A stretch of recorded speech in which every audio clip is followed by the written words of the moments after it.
here we are in NCARC. Aaron here, doing a YouTube video. Fort Collins, Colorado, June something, 28th, Saturday, something like that, 28th, 2015, field day, worldwide ham radio celebration day. People set up stations. We happen to be here in the parking lot of the J.C. Penney's here in Fort Collins, Colorado. Not a bad day. And we're looking at Mike's truck here, so he's going to give us a show and tell of this sucker, and also a trailer they got setting up over here. They got a Mosley beam setting up here. They turned it on and hooked it up, and they were talking to Melbourne, Australia. So awesome. Anyway, so this is the start of the video. We're looking at the truck, and there's a lot to look at, so we'll be back. Alright, this is what it's all about. Amateur Radio 2015 ARRL Field Day. No, they're too little ones. That's 4,000 watts. Is that 4,000? Yeah, they're high. Okay, what do we got? Mikey, tell us what we got for antennas here. So we got the Slinky antenna, which is a multiband. Just extend it out and shorten it for whatever band adjustment you want to make. And then we got the G5RV Junior, which basically does 40 meters down to 6 meters. And then this one's, the beam is 10, 15, 40. Mosley. Mosley, classic, not a Mosley 33. And, you know, we'll change stuff up over the year, over the day and night, depending on what it is. You know, last night I was playing with 160 meters with the Slinky. We had Slinky tied to the front bumper and all the way over there to Ryan's camper, and we're yakking clear as day on 160 meters. 160 meters. And good signal too. An S8 or 5.8.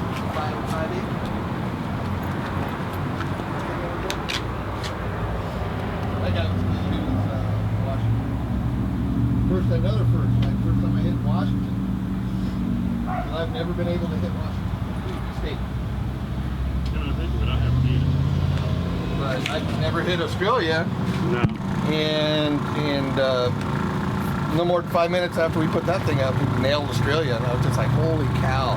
Last night, when you set up the beam. Yeah, 1:30 in the morning. Oh, awesome, awesome. This thing's all been converted to 12 volts, no longer 24 volt. All the gauges and workings inside have been updated. It's keyed. It's got all the pirate gauges and all that stuff. It's a 120-pound propane tank, and that's basically for cooking and heating. We don't use it for the refrigerator. The refrigerator is all 12 volt solar. The freezer is also 12 volt solar. And that's all hooked through a Xantrex inverter. Joe Dog makes it really, really nice. As long as you're going straight, never back up. You're not paying to back up. Sweet setup. Yep. And that big thing with all the hoses up there, that's the electric over hydraulic pump that actuates the brakes, because these used to be air over hydraulic, so I converted it, and that trailer will actually stop the whole shooting match, the deuce and the trailer by itself. And each wheel, not axle, each wheel is 16 kilowatts of brake. So we're talking about that. A lot of brake power. Like I said, I'll grab the brake controller when we're coming down the bend or something like that. The trailer alone will stop. That is awesome. Yeah, you're hauling this much weight, you definitely want to stop. Alright, NCARC. Continuing the video, we got Mikey here, KD0UXB. This is basically my ranch repair vehicle. I can go anywhere and everywhere with this thing, even submersible. It's a fully self-contained shop. It's got all the tools, basically a hardware store, grinders, drill press. There's a welder that goes in there. It's got a 20,000 pound winch in the front. Probably got about a 500-mile range on 65 gallons. This big rig actually gets 11 miles to the gallon, believe it or not. It's got a full ham radio setup in it, 11 meter. HF can go in there, scanner, several dipoles. AC, it's like I said, it's completely self-contained, so it's got AC. That AC will turn this thing into an ice box pretty quickly. Furnace. This one's also solar. It's also got 50 gallons of water, air, anything you want in the shop. It's got medical gear. Both the units have medical gear in case the worst happens. Defibrillators on up. Water filtration. Both units have water filtration. You could literally pull up a stream, river, or lake and purify water. Pump them straight into the tanks. Pretty much capable of towing anything. Got it. Full complement of tools. It's got every grease and oil, and I could do it in the field. I could do an oil change on it pretty simply, just with the gear I have in it. Always get extra. Always get extra. Triple LMB satellite dish. 2 compressors. I haven't got all the monitor equipment in it. Both units are EMP proof. They're built for within a radius of 20 miles of a blast. Start it up and drive away. That's all manual. Everything is manual. Start manual, stop manual. Did you paint these 2 since last week? That's what I thought. Yeah, I just painted them last week. It's still got to spread out. The paint that I use takes a week or so. Usually if you get a good rain, it cleans it up really nice. But yeah, last week painted it. Repainted them both. About 3 gallons of paint. New Mexico. Originally this one was sold to the Forest Service. I met a friend of mine and then I bought it from a friend of mine. This one was in White Sands, came directly up here and set up at Boyd Lake Marina and basically did a brake job for it.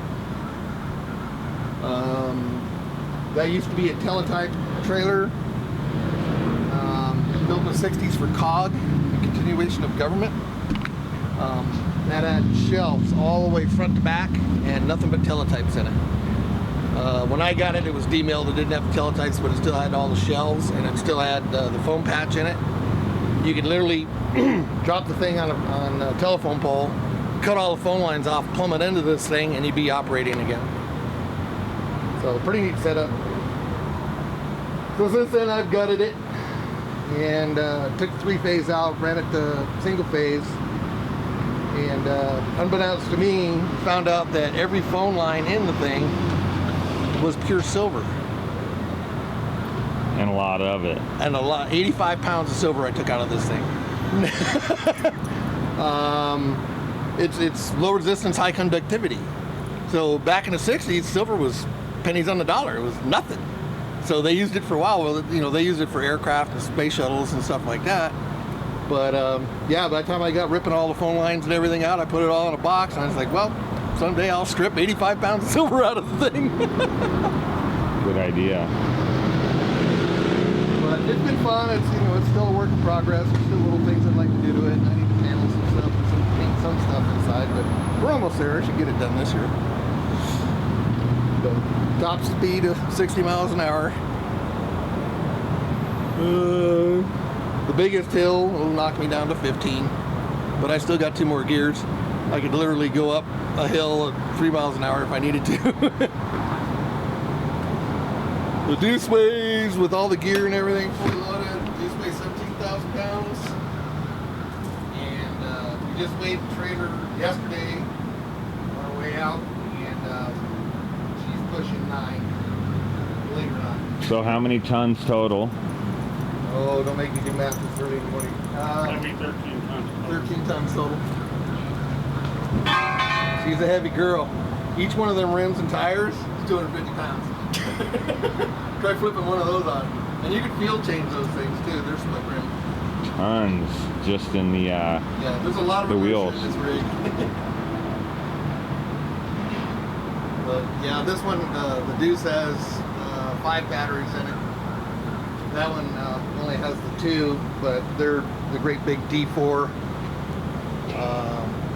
SLA batteries. None of them freeze. Each See- battery's about the big SLAs that are in that one are about $450 a piece. The SLAs in this is about $250 a piece.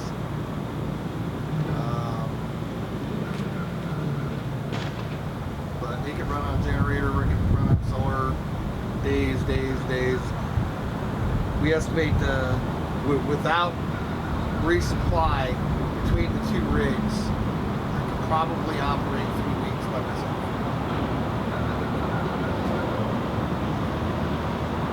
That is awesome. A lot of work, but it's worth it when you're done. Definitely. All right, we'll take a break.